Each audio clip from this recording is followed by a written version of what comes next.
இந்த கொள்ளு குழம்பு செய்கிறதுக்கு ஒரு நெல்லிக்காய் சைஸுக்கு புளி ஊற வச்சு கரைச்சி வச்சுருக்கிறேன். நான் ஒரு சின்ன கிண்ணத்தில் தான் வைக்கிறேன். இது ஒரு 3 பேர் சாப்பிட்லாம். அந்த அளவுக்கு ஒரு முழு நெல்லிக்காய் அளவுக்கு புளி ஊற வச்சு கரைச்சி வச்சுருக்கிறேன். வெங்காயம் பார்த்திங்கன்னா ஒரு 10 சின்ன வெங்காயம், 10 பல் பூண்டு இருக்கும். அவ்வளோதான். இது சிம்பிளாக வைக்கிறது. மெயின் இன்க்ரீடியன்ட் பார்த்திங்கன்னா கொள்ளு தான். கொள்ளு 1 ஸ்பூன். இந்த சின்ன கிண்ணம் ஒரு நெல்லிக்காய் சைஸ் புளி அளவு சொல்கிறேன். ஒரு டேபிள் ஸ்பூன் அளவுக்கு கொள்ளு, அதை ஃபஸ்ட்டு போட்டு ட்ரையாக வறுத்துக்குங்க. அதோட ஒரு 3/4 ஸ்பூன் அளவுக்கு மிளகு, அதையும் போட்டு வறுத்துக்கிட்டு சீரகம், வெந்தயம், அடுத்து ஒரு 1/2 ஸ்பூன் சீரகம், ஒரு 1/4 ஸ்பூன் வெந்தயம், அதையும் போட்டு சேர்த்து வதக்கிக்குங்க.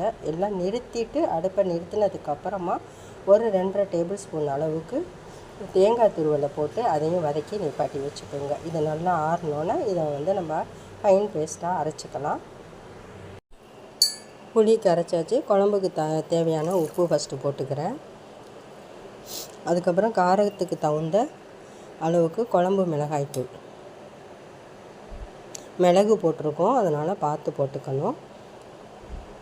ஒரு 1/4 ஸ்பூன் அளவுக்கு மஞ்சள் தூள். நம்ம அரைச்சி வச்சுருக்கிற இந்த வதக்கி அரைச்சோன்னா அந்த பேஸ்ட்டை இதில் போட்டுக்கலாம்.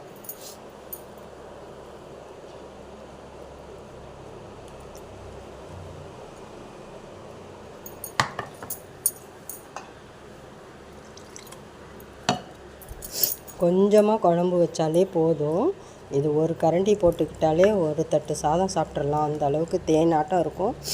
நல்ல நிவாரணம் கிடைக்கும். இந்த மழை நேரத்துக்கு நம்ம டாக்டர்கிட்ட போய் மருந்து மாத்திரை சாப்பிட்றத விட இது போல் நம்ம சமையலில் யூஸ் பண்ணி சாப்பிட்டுட்டோம்னா நம்மளுக்கு நல்லா சமையலும் நல்லாயிருக்கும், சாப்பிடவும் நல்லாயிருக்கும், மருந்து மாத்திரைக்கும் ரிலீஃபாக இருக்கும்.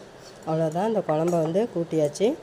இப்போ உப்பு வரப்பெல்லாம் சரியாக இருக்கான்னு டேஸ்ட் பண்ணி பார்த்துட்டு தாளித்து விட்டுடலாம். பேன் வச்சு நல்லெண்ணெய் ஊற்றிருக்கேன். இது நல்லெண்ணெயில் வச்சா நல்லாயிருக்கும். நிறையா ஊற்றுனா, நான் கொஞ்சமாக ஊற்றுறது உங்களோட ஆப்ஷன்.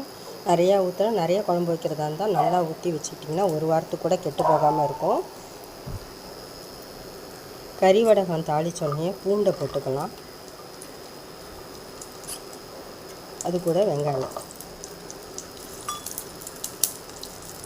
இதை நல்லா வதக்கி விட்டுக்கலாம்.